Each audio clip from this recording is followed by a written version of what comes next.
Welcome back to the Love Talk Show. Is it possible to love with your head? Loving with your head. Loving with your head. So we've been talking about it today, and we've painted the scenario, right, of a couple who have been dating, and one cheated on the other after For 4 years. So it's not something that happened, that they started and in a few weeks, oh, he cheated. No, after 4 years together, one of them cheated. You just use imagination. Could be the man or the woman. We gave both scenarios here in the two first segments. Because you see, by now there is trust, there is compromise. Yes. They're probably thinking about getting married. Exactly. So it's not 4 months. And if let's say they're not dating, let's say they are married. They're married. They dated for 1 year and a half, 2 years, and they got married. And they've been married for 4 years.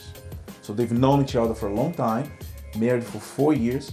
They may even have children. Maybe she's pregnant. I don't know. As you said, trust. They are, getting closer and closer. The bond is much stronger now, and boom, one of them cheated on the other. So, what do you do? And we have a question that's very much related to today's topic. Very interesting question that I would like you to read, so our viewers can understand a bit more in depth what we're trying to say when we tell people that they should love with their heads and not with their hearts.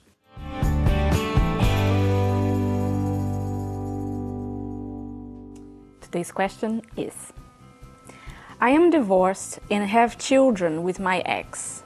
We divorced because he was violent and unfaithful. Since the divorce, he gives us money to do stuff, but there were times when I went to his house to collect the money and he tried to touch me inappropriately. He uses the fact that he gives us money to manipulate me and make me feel somehow obliged to him. He keeps saying he wants to get back together, that he wants us to be together, and that a wife should be by her husband until death. I care about him as a person, but I am not in love with him. It was too many lies before. Besides, our personalities don't go together, but it's like I'm still somewhat bound to him. I'm so confused. So, based on everything she wrote at the on the question here, I would like to focus on the part that it says, I'm still somewhat bound to him. Because we can clearly see that this is a failed relationship. It will not go anywhere, right? Everything she's been through, the way he's been using her, the way he's been manipulating her, and yet somehow she feels she's still somewhat bound to him. Isn't it strange? No, that's not strange. That's not strange. That is loving with your heart. Which, if you think about it, is strange. But you see, one thing that gets me is that when they divorced, it says, we were divorced because he was violent and unfaithful. Exactly. So, he was violent, he was unfaithful. And another time here she says there were too many lies before. Nowadays he's manipulating her, their personalities don't go together. So my question is, why does she still feel bound to him? You see, the reason why she's still bound to him is because, once again, she's not appealing to intelligent love. Intelligent love. We can clearly see, everybody can clearly see that this relationship is doomed to failure. There's no way to, they already divorced, for crying out loud. So it came to the point of divorce, meaning there was no more solution. She was tired of the way he was treating her. So I'm out. I want to divorce you. No way, forget it. No more. Too much hurt, too much pain. So case closed.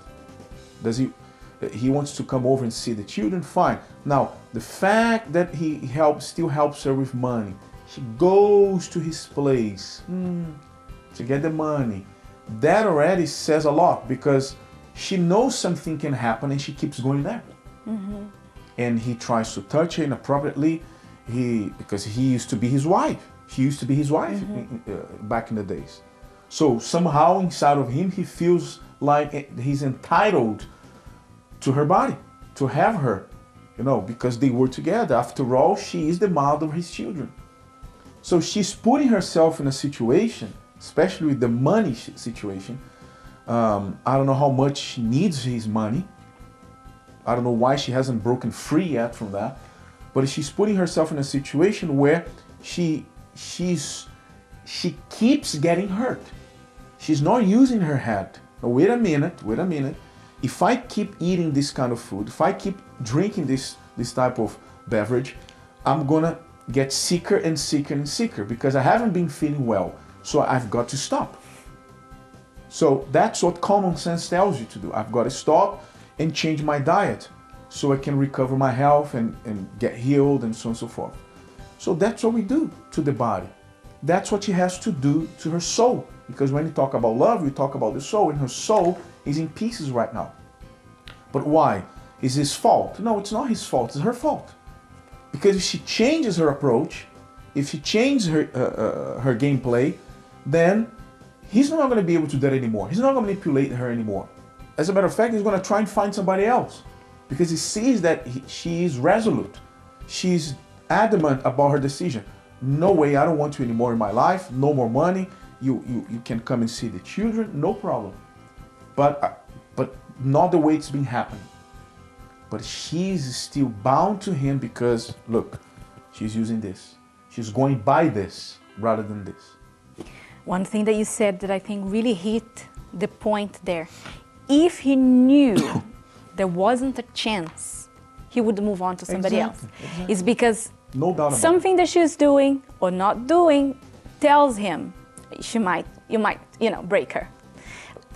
I can easily picture this in my mind when they are together, all the things that he uses. Well, they were married, they have history, they once loved each other, perhaps once they were happy together.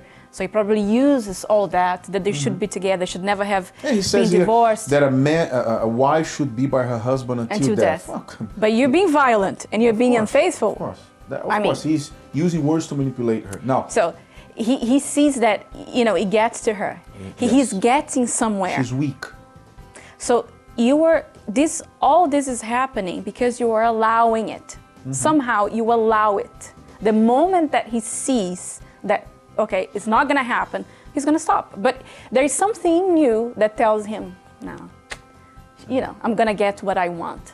And perhaps she feels obliged, or he makes her feel obliged because of the money thing. So you have to be independent, money-wise. Another point here that clearly shows that she's not thinking straight is that she says, I care about him as a person, but I'm not in love with him.